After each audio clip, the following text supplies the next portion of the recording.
Run.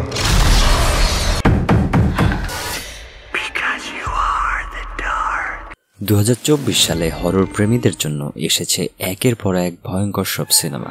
অতিপ্রাকৃত ঘটনা থেকে শুরু করে সাইকোলজিক্যাল থ্রিলার, এসব সিনেমা আপনাকে রাতে আলো জ্বালিয়ে ঘুমোতে বাধ্য করবে। চলুন তবে দেখে নেওয়া যাক 2024 সালের সেরা 5টি ভয়ঙ্কর সিনেমা। এ কোয়াইট প্লেস ডে 1 2018-তে মুক্তি পাওয়া এ কোয়াইট প্লেস এবং 2020-এর এ কোয়াইট প্লেস 2 এরই প্রিকুয়েল হচ্ছে এই সিনেমা। মুভিটিতে দেখা যায় পৃথিবীতে হঠাৎই কিছু এলিয়েন চলে আসে। এই এলিয়েন কই মিল গয়া সিনেমার মতো এতটা ভদ্র ছিল না। তারা পৃথিবীতে আসা মাত্রই ধ্বংসযজ্ঞ শুরু করে দেয়। এরা মূলত চোখে দেখতে পায় না, কিন্তু তাদের শ্রবণ শক্তি অনেক বেশি, যার ফলে মানুষের সামান্যতম কথাবার্তা এমনকি মুভমেন্টের কারণেই তাদেরকে মেরে ফেলে। তো এমনই মারাত্মক সিচুয়েশনে মানুষ কিভাবে সার্ভাইভ করে সেটাই দেখানো হয়েছে মুভিটিতে। Long legs. এই মুভিটা যারা সিরিয়াল কিলিং মুভি পছন্দ করেন তাদের জন্য। শুরুতেই বলে রাখি, এটা একটা সাইকোলজিক্যাল হরর সিনেমা।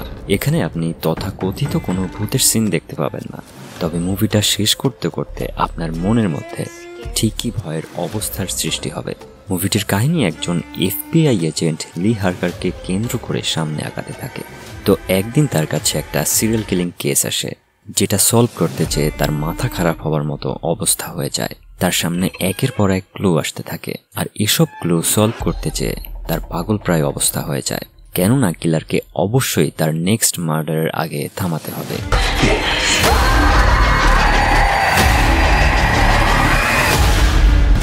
অ্যাবিগেল। আন্ডারওয়ার্ল্ডের এক শক্তিশালী লোকের মাত্র 12 বছর বয়সী এক মেয়েকে কিডন্যাপ করে নিয়ে যায় কিছু লোকজন। মেয়েটিকে তারা এক প্রাসাদে বন্দী করে রাখে, কিন্তু আসল মজাটা এখনো বাকি। তারা যে মেয়েটিকে নিয়ে এসেছে সে কোনো সাধারণ মেয়ে নয়, সে আসলে একটা vampire.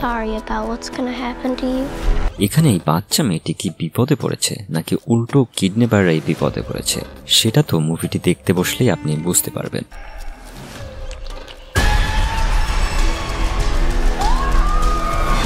Alien Romulus. Alien Romulus মুভিটি আইকনিক এলিয়েন ফ্র্যাঞ্চাইজির একটি রোমাঞ্চকর সংযোজন, যা ভয় এবং সায়েন্স ফিকশনের নিখুঁত সংমিশ্রণে দর্শকদের আবারও অজানা ও ভয়াবহ এলিয়েনের জগতের সামনে দাঁড় করাবে। দক্ষ পরিচালকের হাত ধরে এই পর্বটি সেই তীব্র এক্সাইটমেন্ট ফিরিয়ে এনেছে, যা মূল চলচ্চিত্রগুলোকে কিংবদন্তি করে তুলেছিল। মুভিটির গল্প একটি দূরবর্তী কলোনিতে শুরু হয়, যেখানে কিছু মাইনিং কর্মী প্রাচীন এবং ঘুমন্ত এলিয়েনের হুমকির মুখোমুখি হয়। একটি সাধারণ দিনের শুরু ক্রমেই ভয়াবহ এক লড়াইয়ের রূপ নেয়, যেখানে কলোনির বাসিন্দারা প্রাণ বাঁচানোর জন্য হিংস্র জিনোমরফের সাথে লড়াই করে। এখানে বলে রাখি, মুভির শুরুতে কিছুটা স্লো মনে হতে পারে আপনার কাছে, তবে একটু ধৈর্য ধরে দেখতে থাকলে আশা করি আপনি নিরাশ হবেন না। এক্সুমা। এই মুভিটি রিলিজের সাথে সাথে অনেক বেশি ডিসকাশন শুরু হয়েছিল চারপাশে।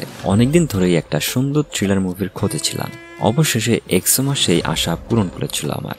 2024 সালে দক্ষিণ কোরিয়ান হরর সিনেমা হচ্ছে এক্সুমা, যা পরিচালনা করেছেন জাং জে হিয়েন। এই সিনেমাটি দক্ষিণ কোরিয়ার ঐতিহ্যবাহী শামানিজম এবং ইতিহাসের গভীরে ভৌতিক গল্পের সংমিশ্রণে তৈরি করা হয়েছে। গল্পের মূল কেন্দ্রবিন্দু হল হারিম, একজন শামান, যিনি তার সহকারী এবং অন্যান্য আধ্যাত্মিক বিশেষজ্ঞদের নিয়ে, অর্থাৎ আমাদের দেশের কথা বললে ওঝাদের নিয়ে একটি পরিবারের অভিশাপ তুলতে চান। তাদের কাজের এক পর্যায়ে তারা পৌঁছে যায় উত্তর ও দক্ষিণ কোরিয়ার সীমান্তে একটি ভৌতিক কবরস্থানে, যেখানে তাদের একটি প্রাচীন আত্মার মুখোমুখি হতে হয়। সিনেমার প্রথমার্ধ ধীরলয়ে শুরু হলেও দ্বিতীয়ার্ধে তা আকস্মিকভাবে ভিন্ন দিকে মোড় নেয়, যা দর্শকদের জন্য বেশ এক্সাইটিং। বিশেষ করে কোরিয়ার ঔপনিবেশিক যুগের ইতিহাস এবং জাপানের সাথে সম্পর্কিত কিছু আনএক্সপেক্টেড সংযোগ দর্শকদের মনে ভিন্ন অনুভূতির সৃষ্টি করে। এই সিনেমার বিশেষত্ব হল এর গা ছমছমে পরিবেশ এবং কালচারাল ফাংশনগুলো। অভিনেতা চো মিন সিক এবং কিম গোনের শক্তিশালী অভিনয় সিনেমার থ্রিল এবং হরর এলিমেন্টের মাত্রা অন্য লেভেলে নিয়ে গেছে। সিনেমাটির চিত্রগ্রাহক লি মো গির রাতের দৃশ্যগুলোকে অত্যন্ত দক্ষতার সাথে ফুটিয়ে তুলেছেন, যা দর্শকদের মনে ভয়ের অনুভূতি জাগায়। যদিও সিনেমার দ্বিতীয়ার্ধে কিছুটা অ্যাকশন যুক্ত করা হয়েছে, যা কিছু দর্শকদের কাছে আননেসেসারি মনে হতে পারে, তবে এটি মূলত গল্পের এক্সাইটমেন্ট এবং হরর এলিমেন্টের মাত্রাই বাড়িয়ে দিয়েছে।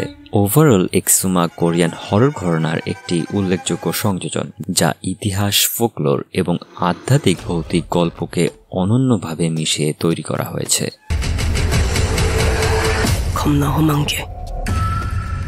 তো এই তো ছিল 2024 সালে মুক্তিপ্রাপ্ত ভয়ঙ্কর 5টি সিনেমা।